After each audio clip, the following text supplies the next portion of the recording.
राज्यातील पहिला पाण्यावर तरंगता सौर ऊर्जा प्रकल्प वर्ध्यात होणार आहे। वर्ध्यात आर्वीच्या 3030 कोटींचा सौर ऊर्जा प्रकल्प साकारण्यात येईल। पाण्यावर तरंगता सौर ऊर्जा प्रकल्प 505 मेगावॅट ऊर्जेची निर्मिती करणार आहे। प्रकल्पामुळे 1400 लोकांना रोजगार मिळेल।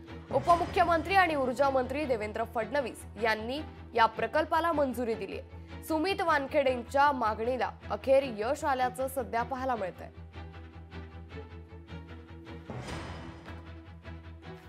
3000 कोटीच्या वरच ही गुंतवणूक आहे आणि विशेष करून ही गुंतवणूक शासनाच्या कंपनीद्वारे करण्यात येणार आहे आणि निश्चितच याच्यातून मोठ्या प्रमाणात रोजगार निर्माण होतील। जवळपास 1400-1500 प्रत्यक्ष आणि अप्रत्यक्षरित्या रोजगार निर्माण होतील असं स्वतः महानिर्मिती कंपनीचं म्हणणं आहे।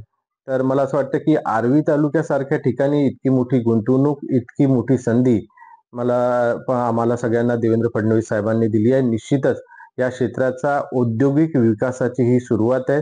ही एक प्रकारची ग्रीन एनर्जी आहे। या ग्रीन एनर्जीचा वापर करून निश्चितच बाकी उद्योगांना याचा फायदा होणार आहे आणि त्यामुळे अनेक उद्योग या क्षेत्रामध्ये आकर्षित होण्याची संधी तयार झालेली आहे। लोकशाही मराठी ऐका, पहा, जागरूक रहा।